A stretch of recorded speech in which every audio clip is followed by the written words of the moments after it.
भगवान उसको मान देते हैं।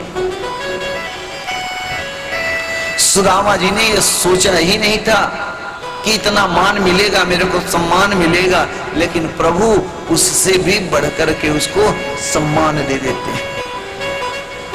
सुदामा जी आ रहे हैं प्रभु से मिलने के लिए। आइए हम सब बड़े भाव विभोर होते हुए भगवान सुदामा जी और कृष्ण की एक सुंदर सी भजन में अपने मन को ले जाते हुए सुदामा जी का इंतजार करते हैं, क्योंकि द्वारिकाधीश की नगरी नजदीक थोड़ी है। अरे द्वारपालों कन्हैया से कह दो इधर पे सुदामा गरीब आ गया है। अरे द्वारपालों कन्हैया से कह दो, अरे द्वारपालों कन्हैया से कह दो इधर पे सुदामा गरीब आ गया है। अरे द्वारपालों कन्हैया से कह दो, अरे द्वारपालों कन्हैया से कह दो इधर पे सुदामा गरीब आ गया है। इधर पे सुदामा गरीब आ गया है। भटकते भटकते न जाने कहाँ से, भटकते भटकते न जाने कहाँ से तुम्हारे महल के करीब आ गया है। तुम्हारे महल के करीब आ गया है।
करके सुंदर आसन पर अपने विराजमान करते हैं और स्वयं प्रभु परीक्षित नीचे बैठ करके प्रभु सुदामा के पैरों के कंकड़ बिनने लगते हैं, पैरों को पकड़ करके उनका पूजन करते। अरे रुक्मिणी जाओ, आज तुम जाकर के आदेश दे रहे हैं प्रभु,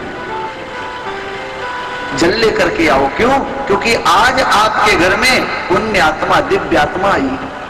ये कोई साधारण संत नहीं है, होनी चाहिए, ये परिवार जनों के नहीं हो। सुदामा जी कहते हैं कन्हैया तू ऊपर आ जा, मैं नीचे बैठ जाता हूं। सुदामा जी को तो संकोच लग रहा है। क्यों? क्योंकि ये द्वारिकाधीश होकर चरणों में बैठा है और मेरे को कुर्सी में बैठाया है। सुदामा जी कहते तू आजा कन्हैया, मैं नीचे बैठ जाता हूं। कन्हैया कहते हैं कैसी बात करते हैं? ऊपर बैठा करके चरण दबाते हुए आपस में बातें करने लगती हैं कि मित्र आपने विवाह वगैरह किया कि नहीं? बोले हाँ किया। तेरी भाभी, क्या नाम है भाभी का? बोले सुशीला नाम है। अच्छा, भाभी नहीं भेजा है? बोले नहीं नहीं, नहीं सबकी सहमति से आए हैं। मित्र आपने विवाह कर लिया, हमको बुलाया नहीं? सुदामा जी कहते हैं कि हाँ मित्र, मैं विवाह कर लिया और आपको नहीं बुलाया। क्या बताऊं, समय समय की बात है। मगर ये कांख में क्या दबा करके बैठे हो? जब से आए हो, जब से बस हाथ को ऊपर उठा ही नहीं रहे हो। सुदामा जी अब शर्म खा रहे हैं कि द्वारिकाधीश को कच्चे चने के, कच्चे चावल में कैसे खिलाऊं, तो शर्म के मारे बस एक हाथ दबाए हुए। प्रभु ने कहा तो सुदामा जी कहते हैं दर्द कर रहा है ना, चल के आया हूं डंडा पकड़ के। ओहो तो बताओ ना, मैं पैर दबा रहा हूं, हाथ दबा देता हूं। प्रभु जोर से जैसे ही हाथ खींचते हैं परीक्षित, वैसे उनके कान एक चावल की पोटली, चतुर्मुष्टिन तांडुल जो रखा था वो गिर जाता है। ये क्या है मित्र? अब शर्म के मारे क्या बोले, बस देख लेकर आना जो है। प्रभु खोलते हैं उस पोटली को, देखते हैं उसमें चावल है कच्चे, जीर्ण शीर्ण कपड़ा है। 4 घरों के 4 तरह के चावल देख करके प्रभु मानो आंख बंद करके सुदामा को त्रैलोक का राज्य दे देना चाहते। परीक्षित एक मुट्ठी चावल जैसे ही प्रभु ने खाया, दूसरी मुट्ठी जब निकालने लगे तो रुक्मिणी जी ने पकड़ लिया हाथ। प्रभु क्या कर रहे हैं? क्या खुद सुदामा बनने का इरादा है? प्रभु तो कहते हैं मेरा कोई भक्त हो जाए तो मैं सुदामा भी बनने के लिए तैयार हूं। कोई भक्त हो तो सुदामा बने तो एक बार। आज प्रभु ने सुदामा जी के मनोरथ को पूर्ण करते हुए अथवा एक लोक का राज्य प्रदान कर दिया प्रभु ने। अंत में सबको प्रसाद के रूप में सबको दिया गया। सुदामा जी ने पूछा ठाकुर जी लाला तूने भी शादी की? बोले हाँ कर ली। शादियां तो हो गई हैं, क्या 2-4 शादियां किया ऐसे बोल रहा है, हो गई ऐसी हो गई। बोले आप खुद ही आशीर्वाद देकर गिन लो।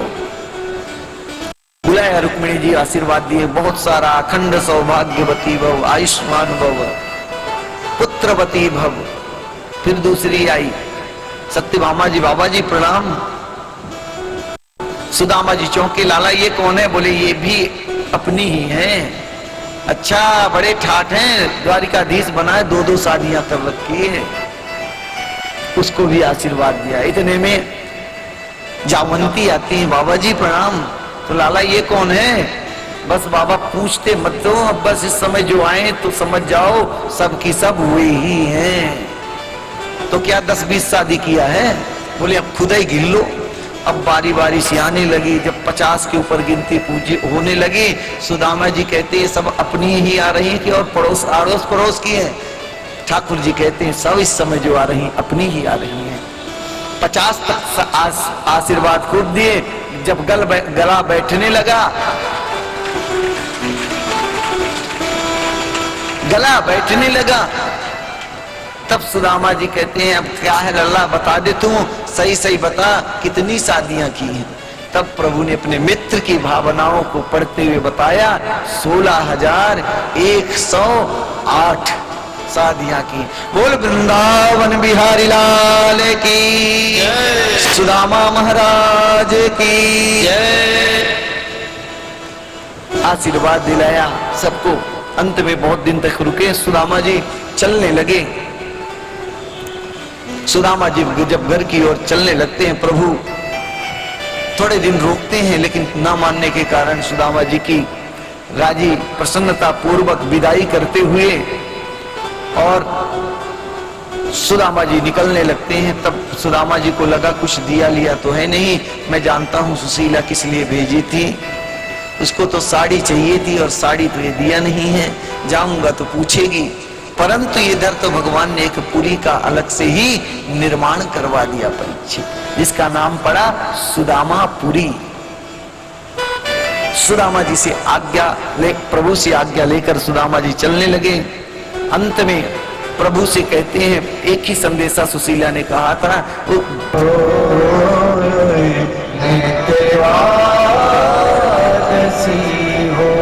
बोले वृंदावन बिहारी लाल की जय। एक मुट्ठी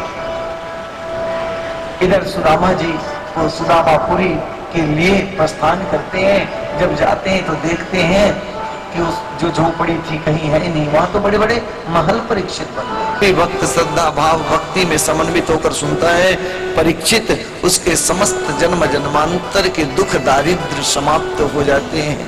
ये इतनी मंगलमयी कथा थी।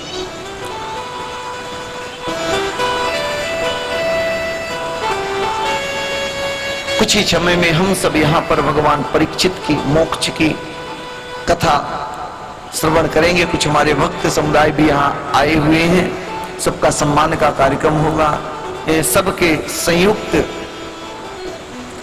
सहयोग से, और खासकर तो हमारे बीच यहाँ पर प्रकाश तिवारी जो मधुर म्यूजिशियन के नाम से बड़े माताजी के बढ़िया चौकी करते हैं, सिंगर हैं, इन्होंने 7 दिन तक अपना पूर्ण समय यहाँ पर दिया। बंसीलाल जोशी जो कि उन्होंने पूर्ण अपना सहयोग दुकान छोड़ करके इस कार्य को संपन्न बनाने के लिए, नवीन जोशी, वैशाली, समस्त भक्त समुदाय एवं इस कार्यक्रम के प्रमुख आयोजक हमारे जो भगवान भाई पटेल गोठी जो अध्यक्ष हैं हमारे विद्यालय के भी, जो धर्म गर्गाचार वेद विद्यालय बनाया समाहित कर लेते। जब उनकी इच्छा होती है एको अहम बहुश्यामी, तब ये संसार को रच लेते। प्रभु को लगा कि सब सारे दैत्य अब तो प्रायः समाप्त हो गए हैं, जो सबसे बड़ा कलंक है वो हमारा यदुवंश ही है। क्यों? क्योंकि बाप के पद का, धन का बच्चे ज्यादा दुरुपयोग करने लगते हैं। अब तो इन बच्चों को प्रायः ये लगता है कि हमारे पिता जो हैं द्वारिकाधीश बन गए हैं, तो किस बात का। अब की बार द्वारिका में समस्त विद्वानों को लेकर कहते हैं सूर्य ग्रहण का अद्वितीय जो है ग्रहण पड़ा, जिसमें बड़े बड़े लोग कुरुक्षेत्र सब पधारे, भगवान भी वहां पर आए, देवकी मैया, रोहिणी मैया, वसुदेव, नंद इत्यादि सब लोग उस मेले में गए। रास्ते से प्रभु जा रहे थे,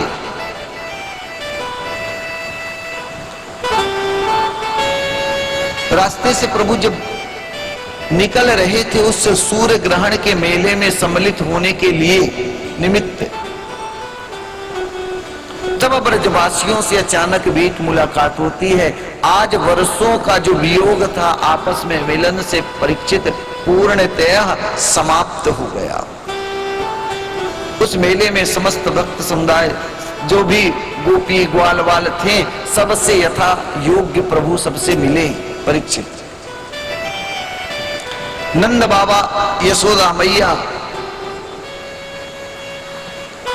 जितने भी थे सबने यथा योग्य कृष्ण को बहुत दिनों के बाद पाए ना, तो जो नेत्रों का वियोग था निकाला। अंत में कहते हैं आज वसुदेव जी को लगा कि मैं अपना समय यूं ही नष्ट कर रहा हूं, कुछ यज्ञ जब तप करना चाहिए। तो भगवान के माध्यम से प्रभु ने वसुदेव जी को मुख्य यजमान बना करके यज्ञ का कार्यभार संपन्न कराए। एक दिन मां देवकी भगवान से कहती है, अरे इस यज्ञ में आए हुए संत ब्राह्मणों ने मुझको बोला है कि तू तो त्रिलोकीनाथ है, जगत का नियंता है, तूने तो माँ गुरु माँ के मृत पुत्रों को लाकर वापस कर दिया, क्या मेरे जो कंस ने, मेरे भाई ने हमारे बच्चों का वध कर दिया था, क्या उन बच्चों को तू मेरे से नहीं मिलवा सकता? प्रभु कहते हैं क्यों नहीं माँ, आज्ञा करो। प्रभु तुरंत सुतल लोग जाते हैं जहां बलि राजा हैं, वहां से देवकी के 6 मृत पुत्रों को ला करके माँ देवकी के पास जैसे ही देते हैं, माँ के स्तनपान में दुग्ध उतर आता है, दुग्ध पान करा करके मंत्र मुग्ध हो जाती है। अंत में जब प्रेम करने लगती हैं, भगवान कहते हैं माँ आपने बोला था मिला देना, मिला दिया, अब तो इनको जाने दो। परीक्षित प्रभु की कृपा से वो 6 के 6, क्यों? क्योंकि गोविंद के शिष्ट दुग्ध का पान किया, इसलिए 6 के 6 परम पद की प्राप्ति कर ली। परीक्षित महाराज के द्वारा जो है परीक्षित जी को नेको नेक कथा सुना रहे हैं। धीरे धीरे समय बढ़ता गया। परीक्षित एक दिन कहते हैं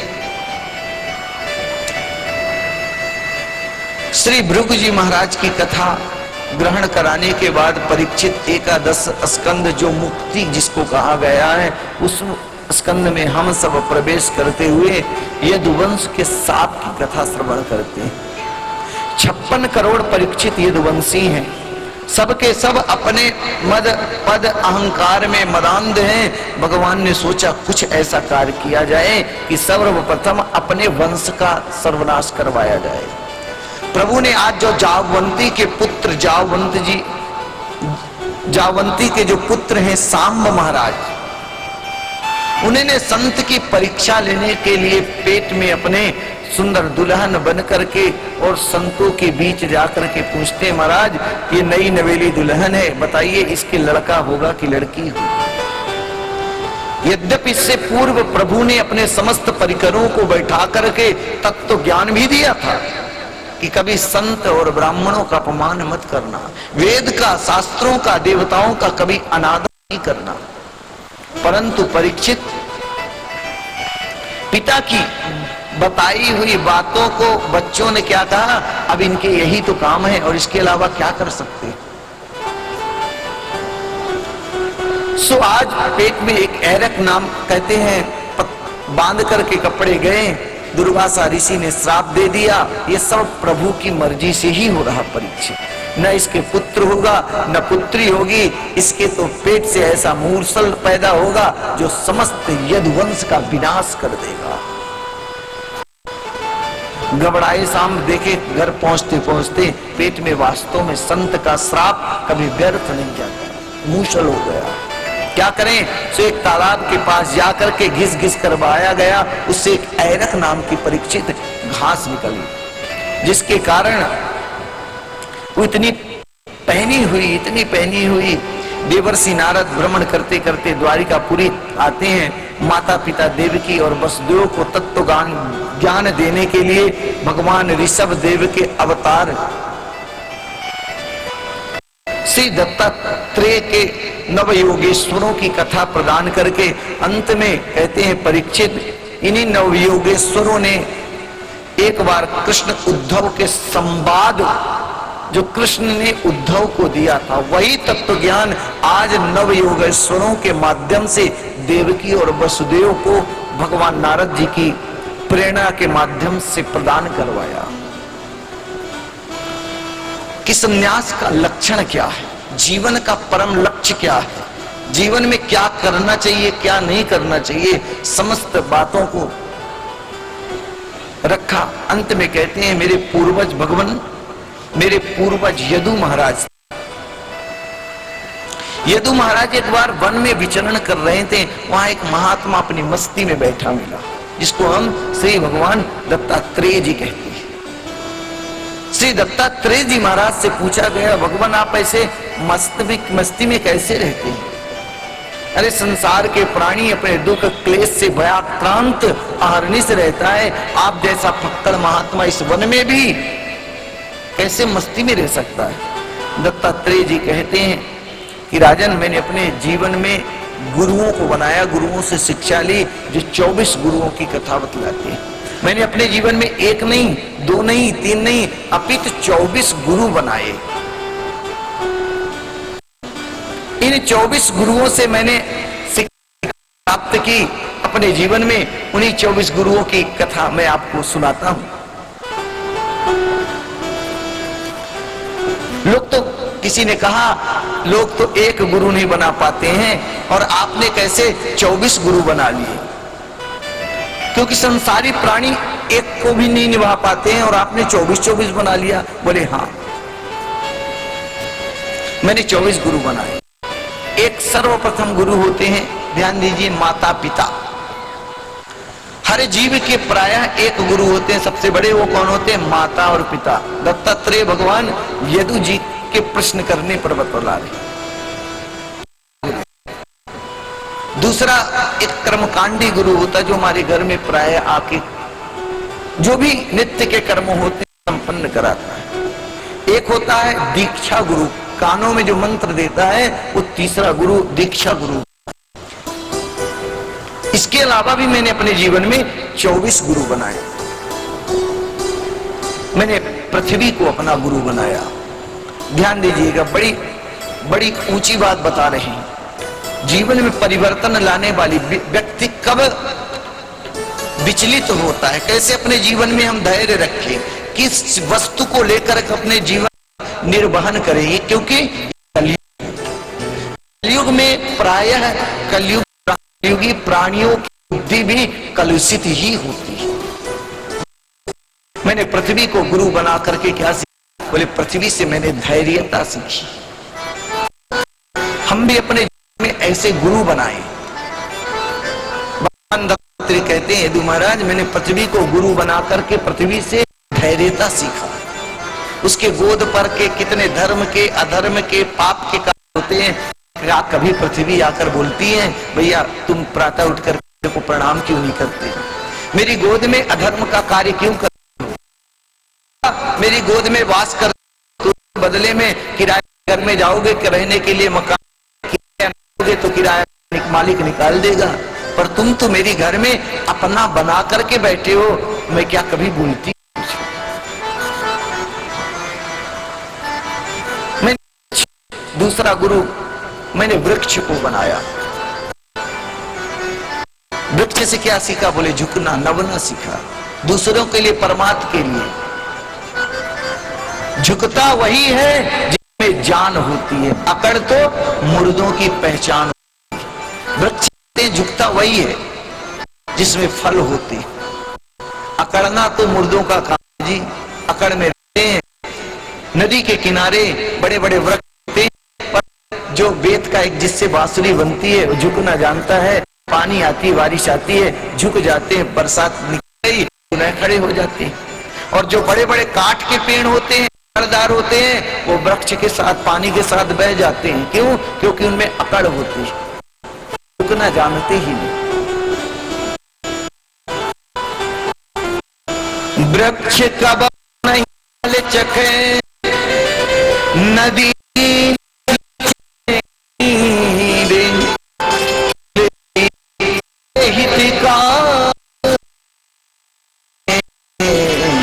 संत धरे शरीर।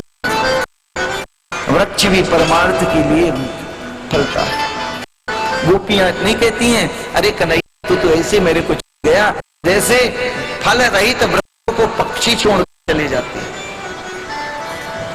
उसमें फल रहे पर वृक्ष अपने लिए नहीं फलता। किसके लिए बोला? बोले आप सबके लिए। नहीं फल खाएगा, ऊपर से डंडे भी खाएगा, पत्थर भी खाएगा, पर परमार्थ की भावना उसमें प्राप्त रहेगी।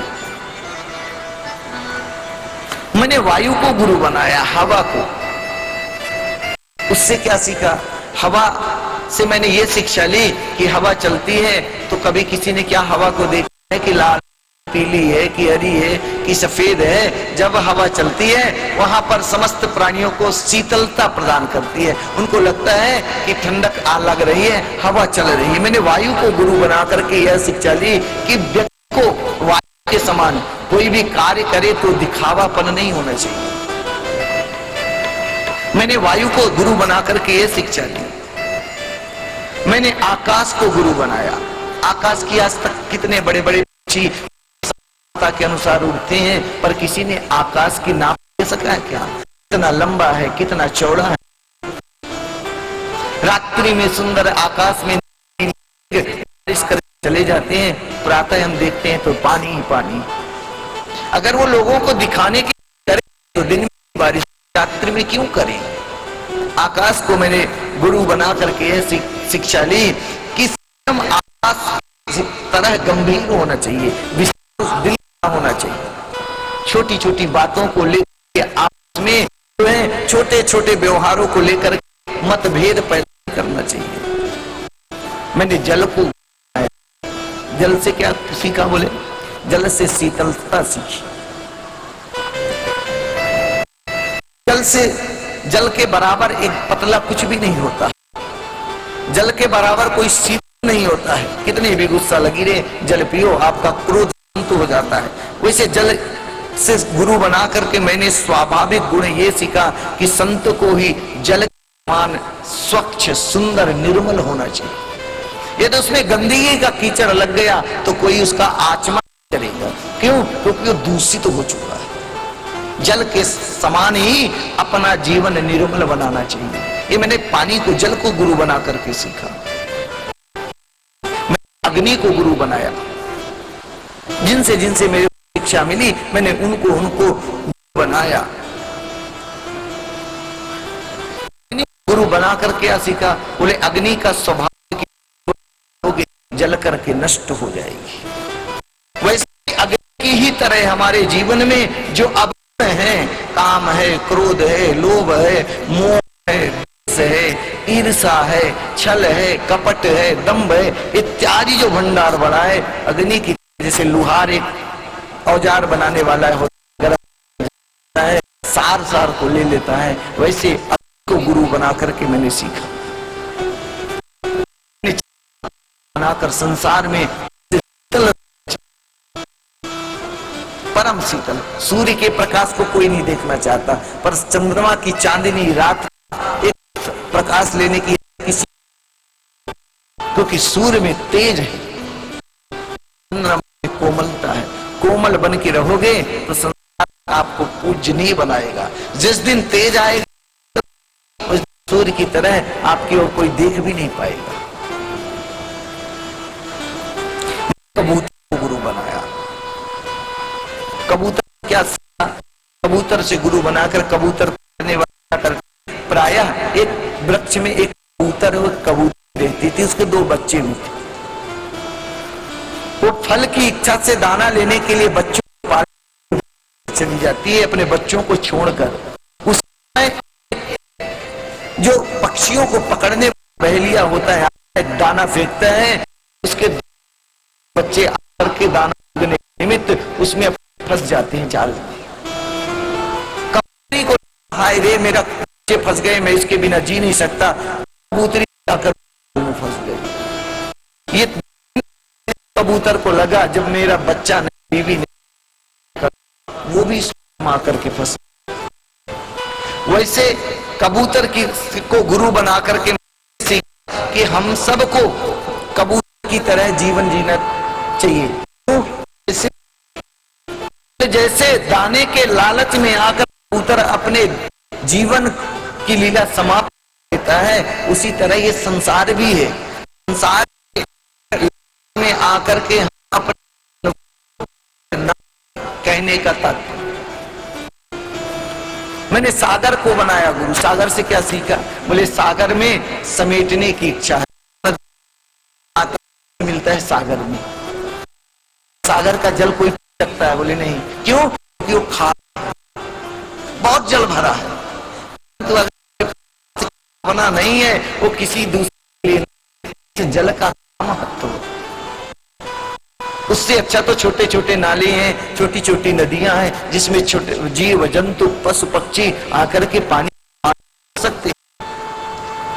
छोटा तरह रहो, विशाल संग्रह कर लोगे, खारा आ जाएगा, कोई पानी भी नहीं पी पाएगा और ना कोई स्नान कर पाएगा।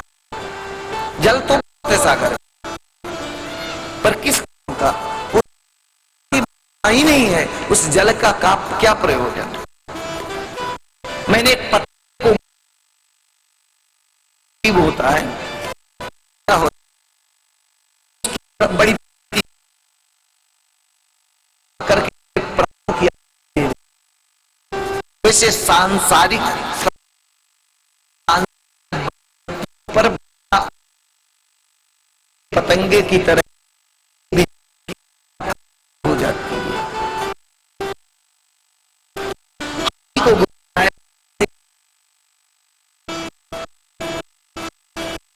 नाना प्रकार के दृष्टांत दे रहे हैं। मैंने एक गुरु बनाया, गुरु बना करके मैंने उससे दत्तात्रेय जी मैंने शिक्षा ली जी। बोले कन्या थी, विवाह होने वाला था उसके घर में, उसके माता पिता नहीं थे, चले गए कुछ लड़की देखने वाले। उस समय वो कन्या मन में विचार करने लगे, माता पिता है नहीं, खाने की व्यवस्था है नहीं, क्या किया जाए? उसके चावल विधि, पहले के जमाने में लकड़ी मूसल होता था जिससे कूट चावल निकाला जाता था। कन्या ने हाथ में चूड़ियां पहनी थी तो आवाज आई, अतिथि आए हैं, कहीं ये सोच ले कि माता पिता नहीं है, इनके पास भोजन की व्यवस्था नहीं है, सो निकाल दें। तो उसने अपने हाथों की सारी चूड़ियां निकाल दी, इसके बाद चावल कूटा, चावल कूट के भोजन बनाया, उनको खिला भी। उसी तरह ज्यादा लोगों के बीच में रहोगे, आवाज आएगी। एकाकी जीवन अपने जीवन में बनाओ। जितने लोगों के संग में आओगे, जितनी बातें सुनोगे, अपने उपदेश हम सबके बीच वो अपना देंगे।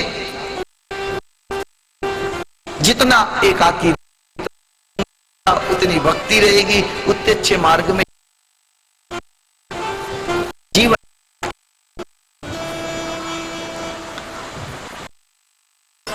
बना सर्प को गुरु बना करके नहीं, मस्त मस्त मदान रहता, कभी को तो बड़ा बकरा भी निकल जाता, पर भी पड़ा करके ये सीखा कि जब हमारे परमात्मा ने जो वस्तु लिखी होगी, समय पर हमको अवश्य वो वस्तु प्राप्त होगी। हमारे में तो जब हमारा प्रारब्ध फलीभूत हो, हमारे जीवन में बिना बुलाई हमने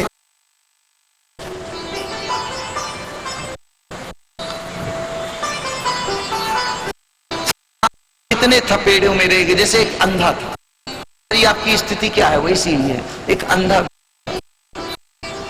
वो घर में उसको डाल दिया गया और चले गए। अब वो उसको द्वार से निकलना था, लेकिन वो घूमे घर के अंदर, लेकिन वो द्वार न पा।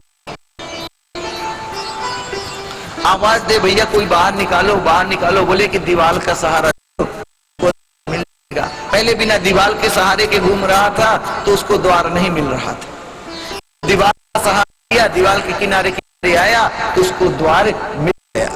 वैसे हमारे के भी जीवन में हम तो बीच में रहे हैं, लेकिन अगर किसी सदगुरु का या सदुपदेशों का सहारा ले लेते हैं तो वो मोक्ष का द्वार मिल जाता है। और जब हमारे जीवन में आश्रय नहीं लेंगे, किसी सत्संग नहीं लेंगे, तो हमको द्वार मिलेगा कैसे? माया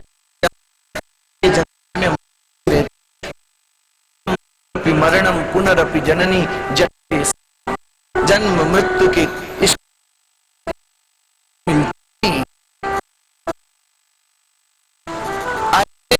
वादा दो। मनुष्य बना भजन इस जीवन से मुक्ति पाएंगे। और क्योंकि दुआलय में साथ ही तो है मृत्यु लोग पर आए, और जैसे ही माया के हमको हम करें और पुनः माया के रंग परीक्षित ये संसार। तो जी भगवान से संतों के लक्षण पूछे, भगवान लक्षण बतलाए कि संत कैसा होना, संत का स्वभाव कैसा होना चाहिए, रूप क्या है।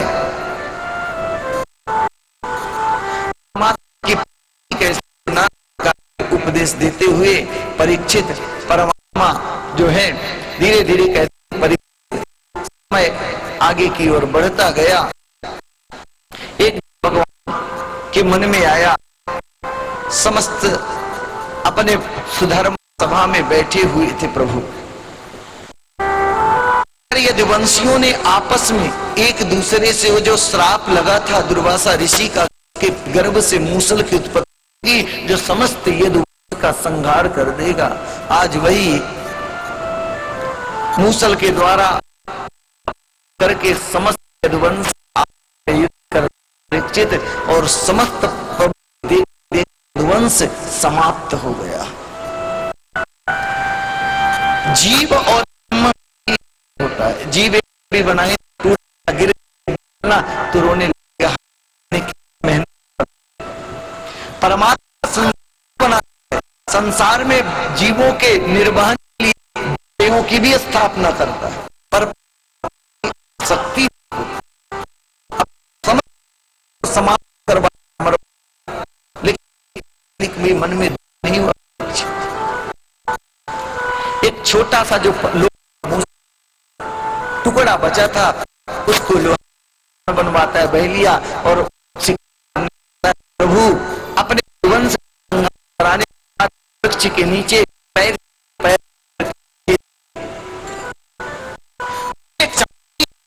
दिखाई पड़ी, जीव है, शिकार है, बाण चला दिया, वह बाण प्रभु के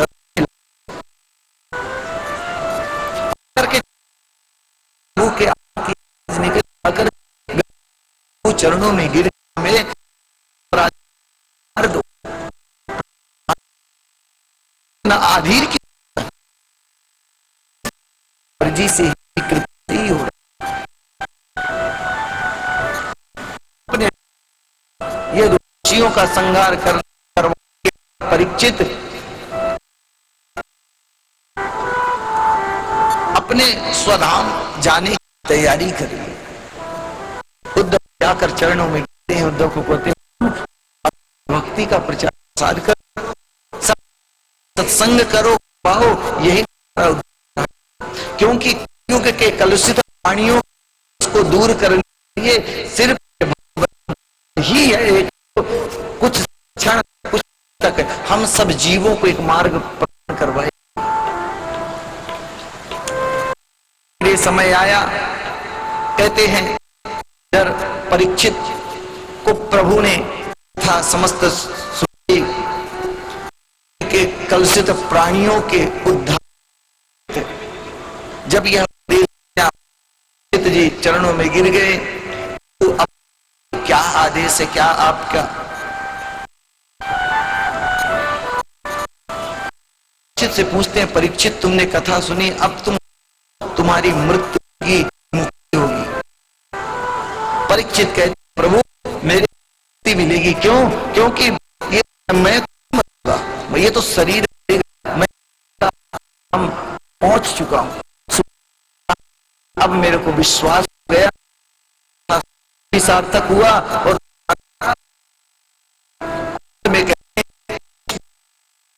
में जो है कलयुग की 4,32,000 5,000 वर्ष देशे क्रमज्जात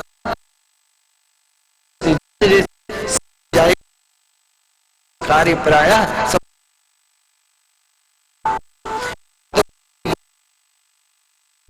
इस मूल्य के निमित्त और नहीं से कभी भी जीव को मुक्ति मिली प्राणी की इस समय में से सदमार्ग के लिए, मुक्ति के लिए, भगवत प्राप्ति के लिए कुछ समय निकाले। ब्रश करते हैं तो उसको लिए भी 20 मिनट देते हैं, और भगवान की बारी आएगी तो भगवान तेरा तुझको अर्पण क्या लागे मेरा, अगरबत्ती लगा करके। समय नहीं है ना ठाकुर जी, समय ठाकुर जी को हम बोलते हैं हमारे पास समय नहीं है। जिस दिन वो ठाकुर बोल दिया कि अब तुम्हारे पास जब समय नहीं है तो जाओ, मैं तुम्हारा समय ही समाप्त कर देता हूं, फिर क्या करोगे? समय निकालना चाहिए परमात्मा के निमित्त, क्योंकि वह उसकी कृपा से यह मनुष्य शरीर देव दुर्लभ मिला। जैसे निमग्ना नाम यथा गंगा, जैसे कहते हैं नदियों में गंगा श्रेष्ठ है, देवताओं में विष्णु श्रेष्ठ है, और देव जो है तो पुराणों में श्रीमद् भागवत महापुराण श्रेष्ठ है। परीक्षित को डसने के लिए कहते प्रारब्धानुसार वह तक्षक नाग छब्य वेद करके परीक्षित के पास आता है, और आने के बाद नाग के डसने से परीक्षित का वह पंचभौतिक शरीर समाप्त होता है। ये परीक्षित परम पद की बहुत पहले प्राप्ति कर लिए थे, परंतु के उस शरीर को, पंचभौतिक शरीर को जो श्राप था, श्राप सत्य होता है, सातवें श्राप हमारे भी जीवन में 7 दिन है, 8वां दिन किसी के जीवन में नहीं होता है। थे हमारे आपके तो एक दिन नहीं है, कल बारी कल हम इस संसार में ऐसे जीते हैं जैसे अमृत का पान करके, अमृत पान करके आए हैं, ऐसा बिल्कुल जिंदगी जी रहे हैं। परीक्षित को यह श्री भागवत सप्ताह ज्ञान महायज्ञ की कथा जी महाराज जी ने सुनाई। कब? जब मृत्यु का श्राप लगा। भागवत सत्संग बहुत करते हैं, बहुत करते आए हैं और बहुत करते रहेंगे, परंतु जब तक हम जीवन में इसको कार्य नहीं, तब तक हमारा कथा सुनना अधूरा है। इसीलिए यहां से कुछ न कुछ लेकर के जाएंगे, कोई ना कोई एक बुराई छोड़ करके जाएं, कोई ना कोई एक नेकी लेकर जाएं, प्रिय वाणी बोलने का, प्रिय शब्दों का उच्चारण करने का संकल्प लेकर, किसी को अप्रिय ना बोलें, किसी को निरर्थक दोषारोपण ना दें, किसी पति को, किसी भटके हुए व्यक्ति को गलत प्रेरित करें। आज सब धर्म, हमारा हिंदू धर्म देखो कैसे बटा हुआ है। एकत्रित हो,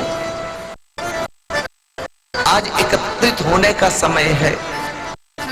हम सब बटे हैं, कोई ब्राह्मण में तो कोई क्षत्रिय में, कोई वैश्य में, कोई शूद्र में। अरे पहले सत्य सनातन है, हिंदू है, फिर इसके बाद वर्ण व्यवस्था आती है, और वर्ण व्यवस्था तो भगवान की बनाई हुई है सृष्टि का संचालन करने के लिए। कब किस, ब्राह्मण है तो वेद पाठ करे, वैश्य है तो व्यापार, क्षत्रिय है तो रक्षा करे, शूद्र है तो सेवा करे, वर्ण व्यवस्था बनाई। यह भगवान की था।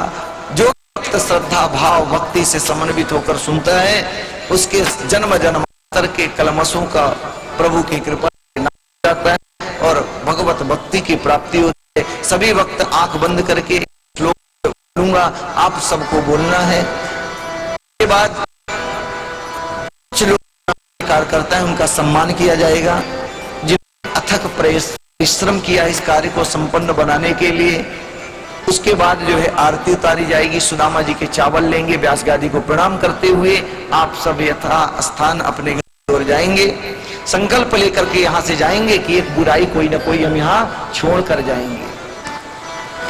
सब लोग बड़े प्रेम से बोलते हैं, आंख बंद करके गोविंद का ध्यान करते हुए को 1 मिनट के लिए भी तो गोविंद में अवश्य चाहिए। इस नाम संकीर्तनम यस्य, नाम संकीर्तनम यस्य सर्व पाप प्रणाशनम प्रणामो दुख समनम नमामि हरिम परम विष्णवे नमः, विष्णवे नमः, विष्णवे नमः, विष्णवे नमः।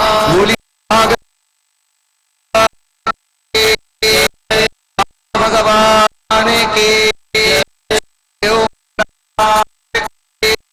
परीक्षित महाराज के सनातन धर्म की सभी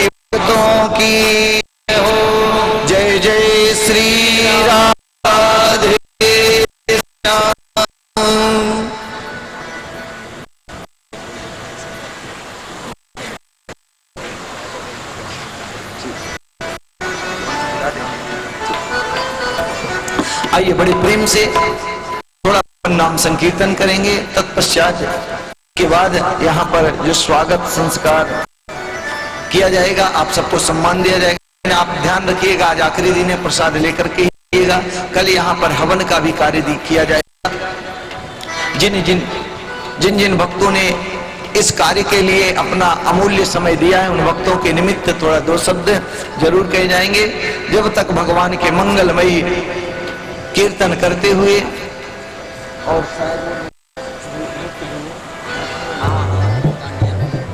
इसके बाद डांडिया थोड़ा कार्यक्रम किया जाएगा। आप सब आज आनंद लो, बढ़िया रोटियां देखेंगे, ठाकुर जी बनाएंगे जाकर। अरे बाके बिहारी की अखियां जादू कर गई। सब लोग बड़े प्रेम से भगवान के और बाके बिहारी की अखियां जादू कर गई। बाके बिहारी बाके बिहारी की अखियां जादू कर गई। बाके बिहारी की अखियां जादू कर गई।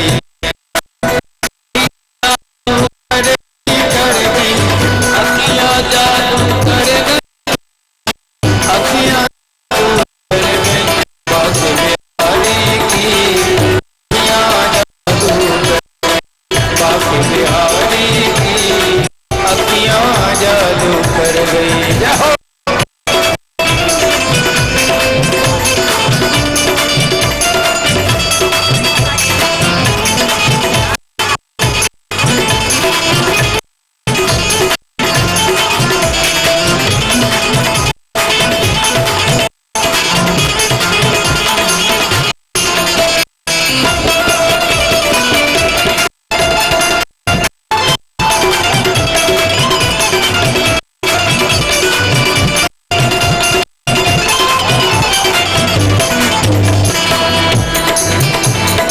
बिसर गई सुध रही नतन की। बिसर गई सुध रही नतन की। बिसर गई सुध रही नतन की। बिसर गई सुध रही नतन की। हाय रे मैं तो मर गई मर गई मर गई। बाके बिहारी की अखियां राशि बिहारी की अखियां जादू कर गई। अखियां जादू कर गई।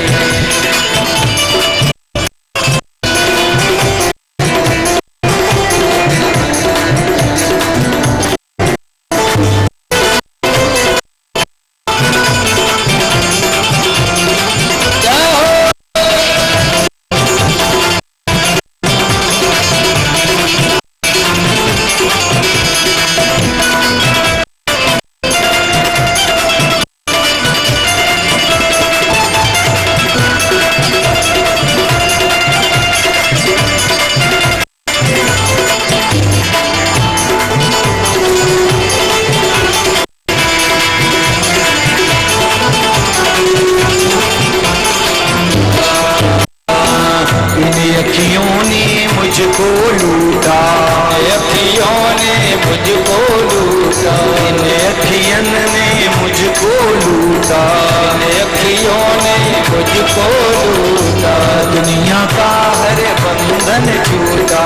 दुनिया का हर बंधन छूटा। इन्हें देख के मैं तो लोगों, इन्हें देख कर मैं तो लोगों, इन्हें देख कर मैं तो लोगों, इन्हें देख कर मैं तो लोगों, हाय रे नचने लग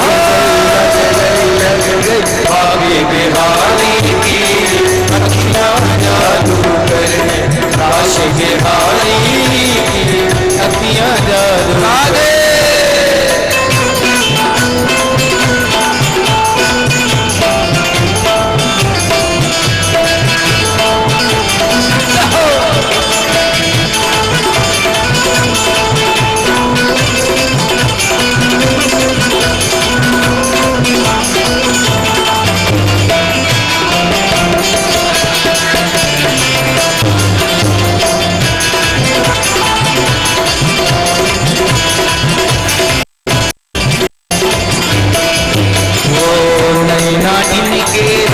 बरसावे, नैना इनके रस बरसावे, नैना इनके रस बरसावे, नैना इनके रस बरसावे, रोम रोम में प्रेम जगावे, रोम रोम में प्रेम जगावे, रोम रोम में प्रेम जगावे, रोम रोम में प्रेम जगावे। ऐसी नजरें डाली मुझ पर, ऐसी नजरें डाली मुझ पर, ऐसी नजरें डाली मुझ पर, ऐसी नजरें डाली मुझ पर, प्रेम के रस में भर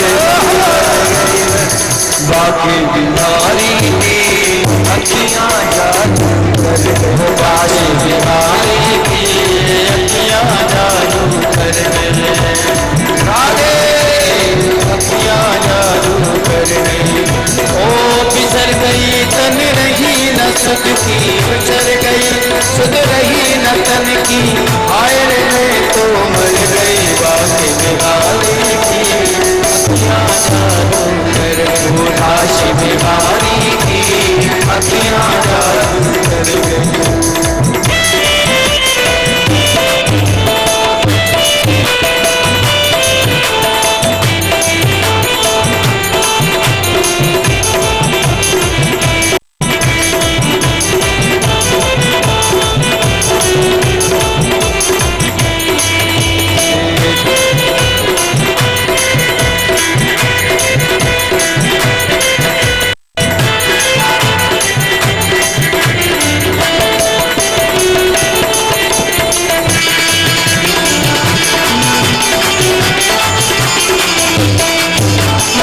चटक मटक नैन लागे, चटक मटक गजरारे नैना, चटक मटक गजरारे नैना, मटक मटक गजरारे नैना, देखे बिन नहीं आए चैना, देखे बिन नहीं आए चैना, देखे बिन नहीं आए चैना, चटक मटक गजरारे नैना, चटक मटक गजरारे नैना, देखे बिन नहीं आए चैना, देखे बिन नहीं आए चैना, देखे बिन नहीं आए चैना, देखे बिन नहीं आए चैना, देखे बिन नहीं आए चैना। ये दुनिया से तो खूब बचाई, दुनिया से तो खूब बचाई, ओ दुनिया से तो खूब बचाई, दुनिया से तो खूब बचाई, अरे लड़ गई लड़ गई लड़ गई बाकी बिहारी की अखियां जादू कर गई, बाके बिहारी की अखियां जादू कर गई, बाके बिहारी की अखियां जादू कर गई, बाके बिहारी की अखियां जादू कर गई, बाके बिहारी की अखियां जादू कर गई। ओ बिसर गई सुध रही न तन की, बिसर गई सुध रही न तन की, हाय रे मैं तो मर गई बाके बिहारी की अखियां जादू कर गई, बाके बिहारी की अखियां जादू कर गई, काशी बिहारी की अखियां जादू कर गई, काशी बिहारी की अखियां जादू कर गई, काशी बिहारी की अखियां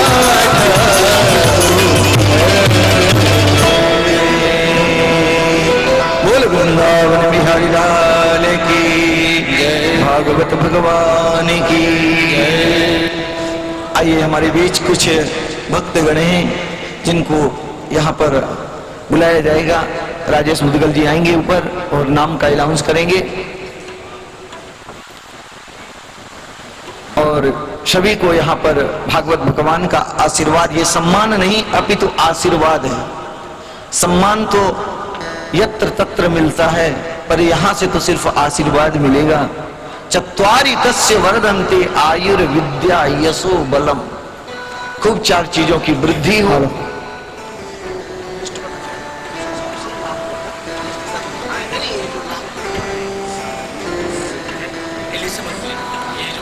और अभी हमारे बीच यहाँ पर गरबा करने के लिए एक नृत्यांगना को बुलाया गया है जिसका आपके बीच भगवत भक्ति में उसका नृत्य पेश किया जाएगा, उनको बुलाया जाए और इधर सम्मान का कार्यक्रम भी होगा।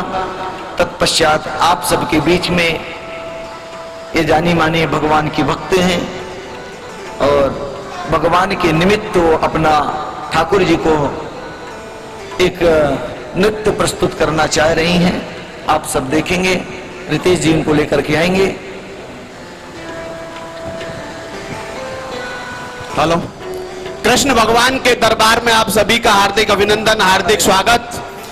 बोलो कृष्ण भगवान की, बोलो भागवत भगवान की। ठाकुर जी की कृपा है।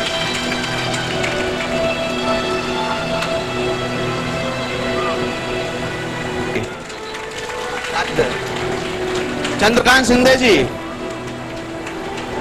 सिद्धेश शिंदे,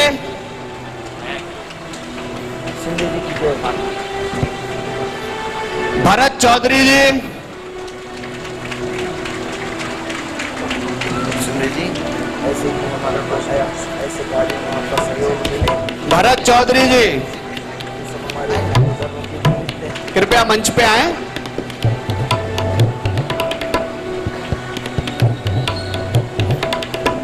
दीक्षित जोशी जी,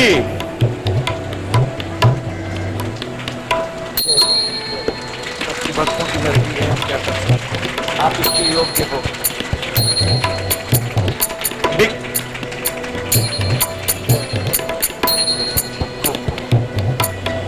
विघ्नेश्वर मित्र मंडल के सभी पदाधिकारी और कार्यकर्ता प्लीज एक बार फिर शिंदे साहब के साथ साथ आ जाएं।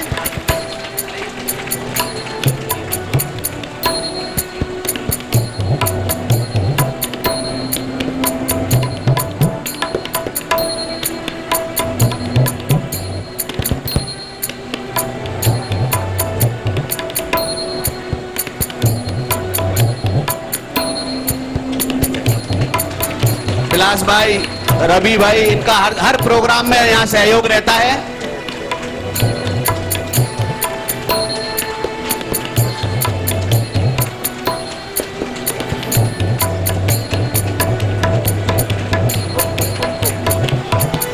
श्याम जी पटेल, एक बार जोरदार तालियों से श्याम जी भाई का सम्मान जरूर हो। हर कार्यक्रम में आगे बढ़ बढ़ के ये सहयोग देते हैं। सुनील तावड़े जी, मैं बता दूं आप लोगों की जानकारी के लिए, जितनी भी लाइट की यहाँ व्यवस्था है, इसके सूत्रधार हमारे सुनील भाई हैं, सुनील तावड़े जी। अनिल बागबे जी,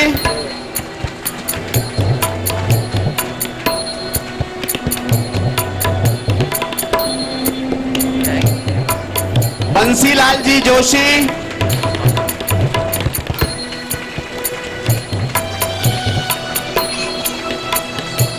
देवजी पटेल,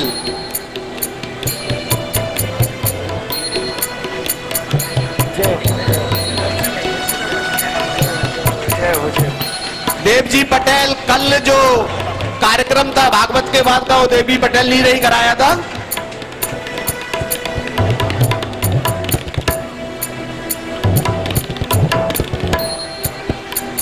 विजय पाल जी, विजय पाल जी,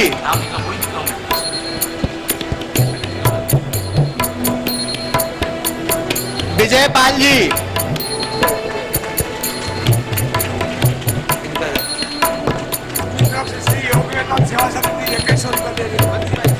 बोल दो 2100 ₹2100 का सहयोग देवजी भाई की समिति के द्वारा। हम उनका हार्दिक अभिनंदन, हार्दिक स्वागत करते हैं।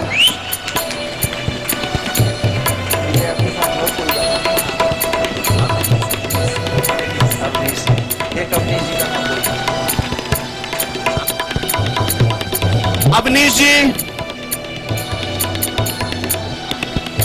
महादेव भाई पटेल, महादेव भाई पटेल,